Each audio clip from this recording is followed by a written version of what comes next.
We've been asked to do a little presentation on our mother, Jean Manley, who was instrumental in starting the Borderland Humane Society. I'm Julie, I'm the oldest. And I'm Kim, the youngest. And we grew up with our mom, loving animals and always letting us have animals, which was really kind of a neat thing to do. It was. We never had a point in time when we didn't have at least 3 animals in the house.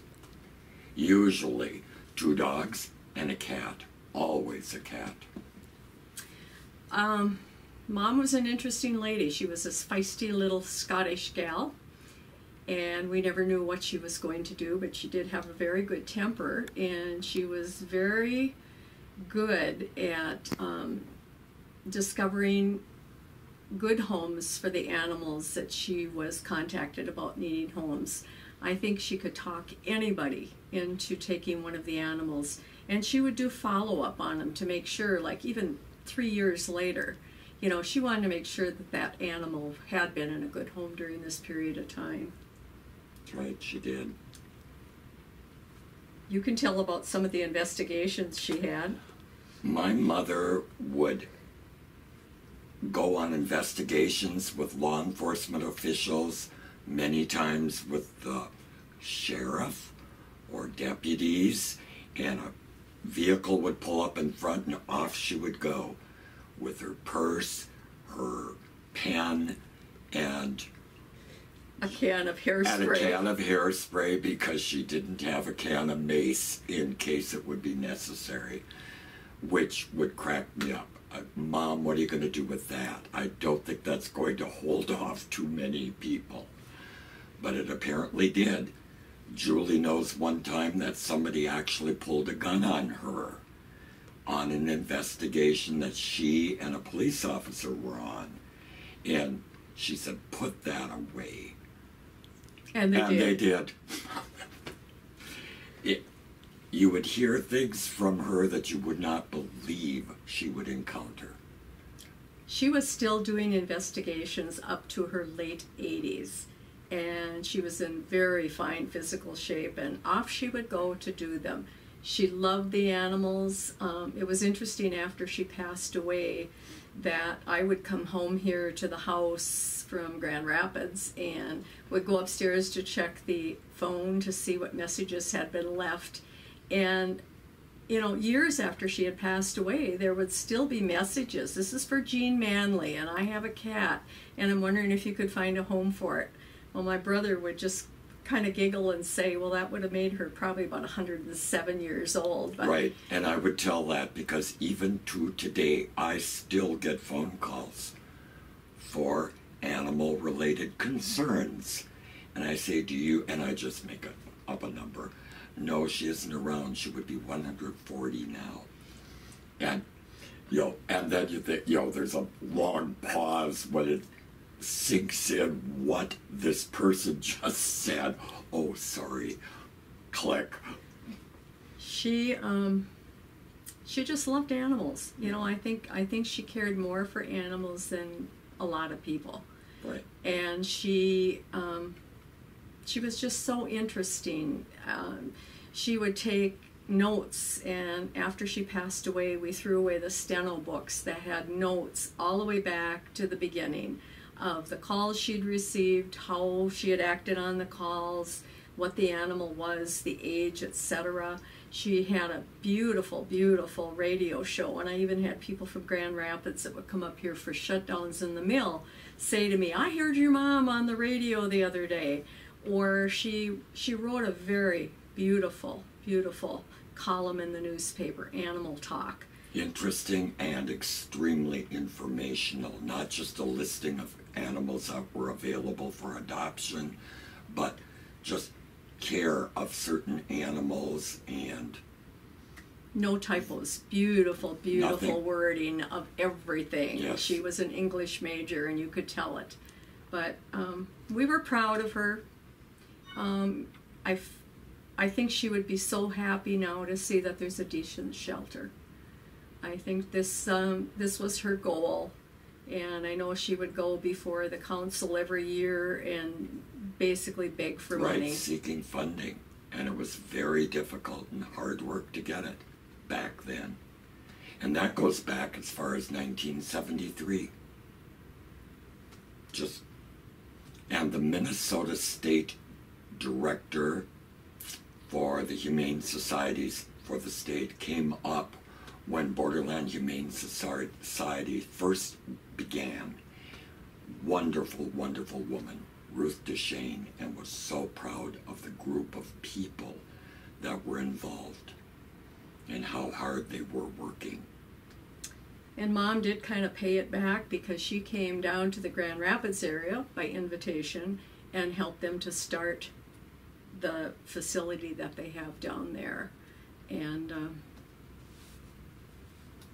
we were just proud of her.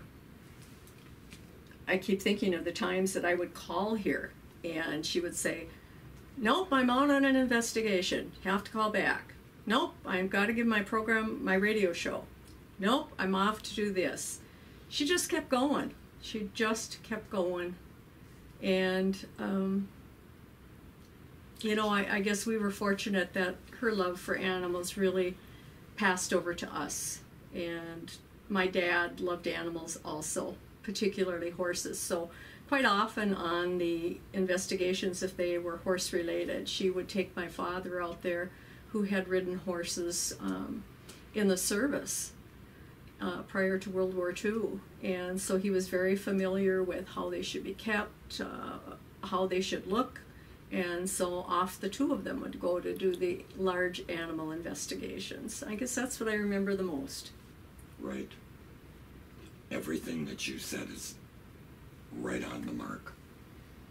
And I think most of all, too, that she allowed us to always have pets here. And long-living pets. Ours lived for many years, very elderly animals. And I think the most touching thing was when she passed away down in Grand Rapids at my assisted living facility. Her cat, Tiffany, or Tiffers, was on her chest. And Tiffers lived with her down there. And the last thing that we saw was Mom just gently patting the cat on her chest until she no longer patted it and she passed on to a better place. I don't know that I could really answer one thing that got the start other than a concern. I mean, she could, you can see things, animals that are wandering around with no one nearby, and she just knew that there was a need or a place they needed to be with people. And she just talked with people and asked what they thought, and, well, I wish we had this, this community of a comparable size has it, and we need to have one as well. And she just got her start. Off she went, and running. And she worked very closely with law enforcement? She did, extremely so. They were very cooperative. I'm sure that, Right. On the other end of the line, that as they would receive the call from her saying, "We need to go out on an investigation and I need an officer over here right away." And they would say, "We'll be right there." And they were. They were. It was amazing. Yep.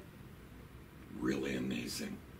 And the other funny thing is she also had like Jesse Ventura's home phone number.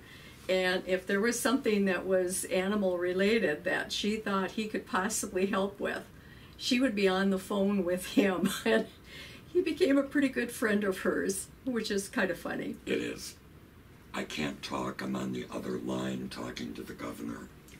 Sure you are, Mom. She was. She was. How many could say that? Just call them. But she did. She got results. And she wasn't afraid of anything or anybody. She really wasn't. Being a diminutive redhead with high energy. She was a feisty lady. Yeah, you didn't tangle with Mom and expect to win. Yeah. One thing Mom taught me was, besides the love of animals, is, and I really have to control myself because I do go on my phone and Facebook and I see animals that are available, and it's like, oh, I want that one. I want to bring it home. I want them all. And sometimes you have. Yes, I currently have 3 dogs, and 2 of the 3 are shelter rescues. Absolutely love them. When my mother fell and got hurt and could not be at home anymore, I had promised her I would never put her in a nursing home. So my family and I built an assisted living facility down in the Grand Rapids area. And it's called Garden Court Chateau. And we allow our residents to come in with their pets. If they have pets, they're more than welcome to bring them in. And we have designed our facility so it has a courtyard, so they can be let out there to do their business. And we also have an aviary with 9 parakeets. And I probably would have more if it were up to me, but my other 2 partners say, enough is enough, Mom. Yeah. So that's what she's instilled in me, is basically a love for animals and an appreciation for people that take care of those animals. And that every living thing deserves a happy, safe life and a loving life. And boy, our pets surely get that. And Kim still has Mom's cat. I do. It's just a kid. It's only 10 now. She's only 10.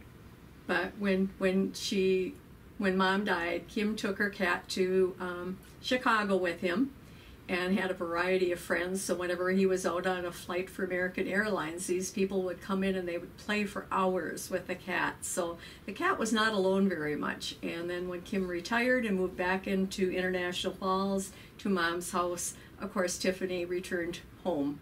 And we love her. Live again? Blyleven. Excuse me. Okay. I love that word. He circled the group that she was with because they loved their Twins game. And they watched it. They all wore Twins t-shirts when they watched their games. It was cute. She loved it. Yeah. Okay, this is our father, Roy Manley, who helped Mom with a lot of the animal investigations. And he too loved animals.